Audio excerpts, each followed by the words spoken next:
চলুন আজ একটা নতুন ইংরেজি শব্দ শেখা যাক যেটা আমাদের প্রায়ই কাজে লাগে। কখনো ভেবে দেখেছেন নতুন কোনো জায়গায় গেলে আমাদের ঠিক কি করা উচিত? এর উত্তরটা কিন্তু একটা শব্দেই আছে, আর সেটা হলো অ্যাপ্রোপ্রিয়েট। ব্যাপারটা সহজে বোঝার জন্য চলুন আনিকার গল্পটা শুনি। ধরুন তার একটা চাকরির ইন্টারভিউ আছে। অ্যাপ্রোপ্রিয়েট শব্দটার একটা মানে হলো উপযুক্ত বা সঠিক, মানে যে কোনো পরিস্থিতির জন্য যা একদম ঠিকঠাক। দেখুন, আনিকা ইন্টারভিউর জন্য অ্যাপ্রোপ্রিয়েট পোশাক পরল, মানে একদম সঠিক পোশাক বেছে নিল। শুধু পোশাকই না, কথা বলার সময় ওর গলার স্বরও ছিল অ্যাপ্রোপ্রিয়েট, মানে একদম মানানসই। আর ফল কি হল? আনিকা চাকরিটা পেয়ে গেল, কারণ তার আচরণ ছিল পুরোপুরি অ্যাপ্রোপ্রিয়েট। কিন্তু দাঁড়ান, অ্যাপ্রোপ্রিয়েট শব্দটার কিন্তু আর একটা মানেও আছে, যেটা একদম আলাদা।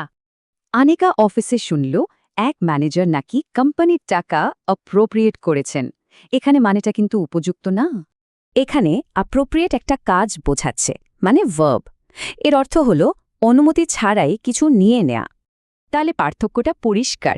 অ্যাডজেক্টিভ হিসেবে মানে উপযুক্ত, আর ভার্ব হিসেবে মানে অনুমতি ছাড়া নিয়ে নেয়া। এই যেমন মার্কেটিং টিম অ্যাপ্রোপ্রিয়েট বা সঠিক পদক্ষেপ নিয়েছে, বা সেন্সিটিভ বিষয়ে তার উত্তরটাও অ্যাপ্রোপ্রিয়েট ছিল। আর ভার্ব হিসেবে দেখুন, সে অনুমোদন ছাড়াই ডিপার্টমেন্টের টাকা অ্যাপ্রোপ্রিয়েট করেছে, মানে নিজের কাজে লাগিয়েছে। তাহলে মূল কথাটা কি? কনটেক্সট, মানে পরিস্থিতি বুঝেই অর্থটা ধরতে হবে। একই শব্দের দুই রকম মানে। এবার আপনারা ভাবুন তো, এই অ্যাপ্রোপ্রিয়েট শব্দটা দৈনন্দিন জীবনে আর কোথায় ব্যবহার করা যায়?